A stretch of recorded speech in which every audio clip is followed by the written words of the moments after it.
Et salut à tous les Shinobi, c'est Linker. Aujourd'hui on se retrouve une nouvelle vidéo où on part avec la problématique suivante, qui sont les arcobalénos.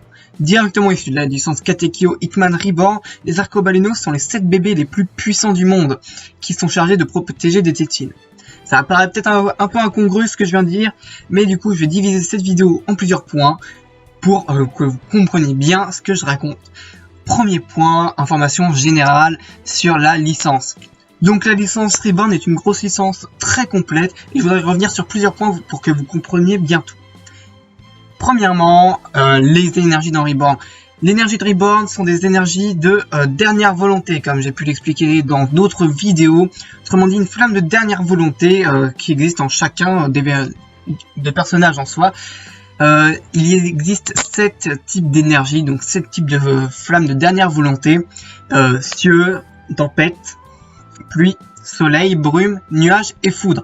En effet, ces flammes sont de couleurs différentes, de caractéristiques différentes et donc d'attributs différents. On les nomme en fonction des temps et la flamme la plus forte est celle des cieux car elle englobe toutes les autres. Voilà un peu pour les énergies, c'est important pour la suite.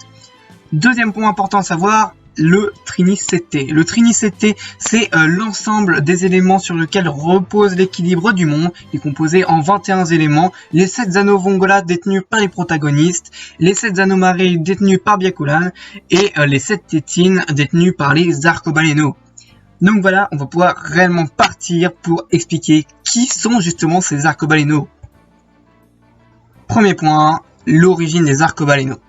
Donc je vous ai dit que c'était 7 bébés surpuissants qui étaient chargés de protéger des tétines. Ce qu'il faut savoir, c'est qu'à l'origine, ils n'étaient pas des bébés, ce qui fait qu'ils ont subi une transformation. On va y venir tout de suite. Les arcobalénos sont dits comme les 7 plus puissants dans leur domaine respectif. Voilà, je pense que ça veut dire ce que ça veut dire. En gros, un jour, ils ont été réunis pour faire des missions ensemble. Ils ont dû effectuer plusieurs types de missions, et puis un jour, ils se sont retrouvés en haut d'une montagne, lors d'une mission bien évidemment. En haut de cette montagne, quelque chose d'incroyable s'est passé. Ils ont été enveloppés dans une lumière et lorsqu'ils sont réveillés, ils étaient sous forme de bébés avec les tétines à leur cou. Alors, les raisons sont mystérieuses, je l'expliquerai plus tard dans la vidéo, mais tout ce qu'il faut retenir, c'est que ces bébés n'étaient pas comme ça à la base, c'était des êtres humains parfaitement normaux, mais très puissants dans leur domaine, et qui du coup ont été transformés par la force des choses en bébés, et chargés de protéger cette fameuse tétine, qui est très importante, car elle fait partie du Trinicété. Numéro Omi, comme je vous l'ai dit, il y avait 7 arcobalénos, d'accord? Sauf qu'en réalité, dans cette génération-là, il y en a 8. C'est très particulier car en effet, l'arcobaléno de la pluie n'aurait pas dû être celui qu'il est, car c'était l'Almirch qu'on voit apparaître pour la première fois dans la saga du futur, ou pas. Non, dans la saga Varia, désolé. En gros, c'est une arcobaléno ratée, car en effet, lorsque elle a été enveloppée par la lumière, elle a été protégée par son disciple Colonello, qui est l'actuel arcobaléno de la pluie. Autrement dit, il s'est interposé, est devenu l'arcobaléno, s'est changé en bébé, et elle n'a été qu'à moitié maudite. Autrement dit, sa tétine n'a pas d'attribut et sa malédiction est à moitié. Ce qui fait qu'elle retrouvera sûrement une apparence normale au fil des années, contrairement aux autres arcobalénos. L'arcobaléno des cieux, parlons-en. Comme j'ai dit précédemment, les cieux sont l'élément le plus puissant qu'il existe. Et l'arcobaléno des cieux est donc particulier. Il est considéré comme le chef des arcobalénos, du coup, puisqu'il est censé représenter la puissance en soi. Et il a une durée de vie très courte. C'est très particulier, l'arcobaléno du ciel a une durée de vie très courte par rapport aux autres. Ce que je veux dire par là, c'est qu'on a le droit à 3 arcobalénos des cieux dans la licence. Depuis la création des arcobalénos, il y a eu 3 personnes qui se sont succédées pour devenir l'arcobaléno des cieux. Ce qui n'est pas rien en soi, j'ai envie de vous dire, parce que ça fait beaucoup.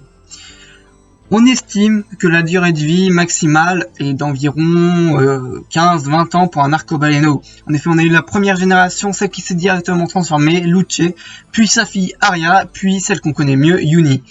Voilà, donc 3 arcobalénos des cieux pour une même génération, c'est quand même beaucoup, et c'est vraiment pas cool parce qu'ils ont une durée de vie très faible.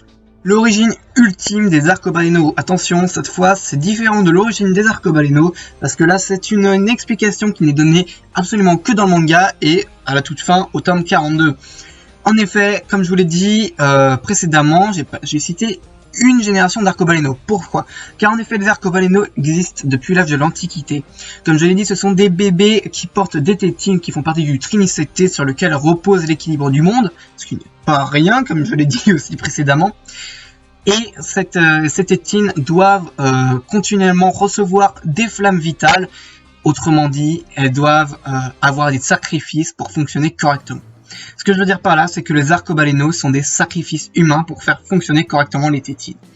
Leur transformation en bébé est due à l'apport de ces tétines et ils doivent leur fournir continuellement de l'énergie vitale. Autrement dit, les arcobalénos, une fois transformés en bébé, ont une durée de vie grand max de 20 ans. Quoi qu'il arrive, qu'importe s'ils étaient jeunes avant, c'est 20 ans grand max. Voilà, là on se rend compte que c'est horrible. Donc, quand je disais qu'il en existe depuis l'Antiquité, c'est-à-dire les premiers arcobalénos sont choisis, ils ont une durée de vie d'environ 20 ans, meurent, puis les tétines sont apposées à de nouveaux arcobalénos et le cycle se répète. C'est vraiment un système pas cool, on va pas se le cacher, des sacrifices humains. Clairement, c'est sauver la minorité. Non, sacrifier la minorité pour sauver la majorité. Voilà ce que c'est le système arcobaléno.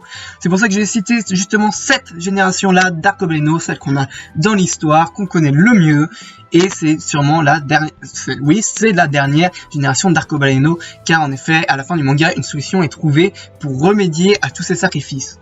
Parlons un peu des arcobalénos du coup actuels, puisqu'ils font la vidéo, on va pas se le cacher. Il y a donc 7 arcobalénos, 8 plus précisément. Du coup je vais présenter les 8, donc je rappelle chacun des plus doués dans leur domaine. On va commencer tout de suite. Premièrement, on a Mamon, l'arcobaléno de la brume, du coup, qui possède des pouvoirs psychiques et très doué en illusion. C'était donc le meilleur dans son domaine à l'époque. Voilà, à l'époque, parce que je précise qu'après il y a Mukuro Rokudo qui est arrivé, qui a niqué le game. Bref. Ensuite, Verde, l'arcobaléno de la foudre. Et là, c'est vraiment important parce que quand je dis les plus doués dans leur domaine, c'est l'exemple typique. Verde est un scientifique de génie, ce qui fait que, par exemple, il n'est pas forcément fort en combat, mais c'est le meilleur scientifique de son époque. Il est surnommé le nouveau De Vinci ou le savant fou. C'est un mec excessivement intelligent et c'est un scientifique de génie. Skull, l'arcobaléno des nuages. Skull est un peu con, pas doué en arithmétique et en combat il est nul. Alors quelles sont ses qualités? Skull est un ancien cascadeur de renommée. On dit que la mort l'a pris en grippe et qu'il possède un undead body. Autrement dit, il est super résistant. C'est un mec, même un coup porté violemment à la tête ne le tuera pas. C'est l'homme le plus résistant du monde. C'est pour ça qu'il a été choisi pour protéger la tétine des nuages. Ensuite, Luce, l'arcobaléno des cieux. C'était une chamane avec le don de préscience. On n'a pas beaucoup d'informations sur elle, malheureusement. L'Almirch, le numéro Omi, celle censée être l'arcobaléno de la pluie. C'était une instructrice de renommée parmi les militaires et sûrement la meilleure. Elle connaît des méthodes d'enseignement incroyables et est super bien placée pour enseigner. Colonello, l'arcobaléno de la pluie justement. Robuste soldat militaire évidemment, du coup qui était élève de l'Almirch et qui est un expert dans le maniement des armes lourdes. Personne ne l'égale dans ce domaine, c'est le meilleur. Voilà. Ensuite, on a l'arcobaléno de la tempête, Faune, expert en Kempo, il est incroyablement puissant. Voilà, c'est tout. C'est un mec très doué en combat et vraiment trop puissant. Et enfin, l'arcobaléno que l'on connaît le mieux et sûrement le plus stylé, le plus charismatique et le plus fort de cette génération, il n'y a aucun doute là-dessus. Reborn, l'arcobaléno du soleil, protagoniste, bah oui, c'est un des protagonistes principaux parce que il a quand même donné son nom à la série, donc c'est pas rien. C'est un mec incroyablement puissant. Et si ça se trouve, c'est même l'arcobaléno le plus fort de tous les temps. On n'en est pas très sûr, mais il y a de fortes chances quand même. Donc voilà, en gros, les arcobalénos, qui sont-ils? Ce sont des mecs qui n'ont pas eu de chance dans leur vie, qui ont été maudits pour assurer la protection de l'équilibre du monde. Et c'était des mecs doués dans leur domaine et qui forment une équipe incroyable. Si tous les arcobalénos s'unissent, ils sont invincibles. C'est totalement le cas. Donc voilà, j'espère que vous avez apprécié la vidéo. Si c'est le cas, n'hésitez pas à lâcher un like et à vous abonner à la chaîne Will. N'hésitez pas à mettre en commentaire ce que vous en avez pensé. Et sur ce, c'était Linkier et salut à tous les Shinobi.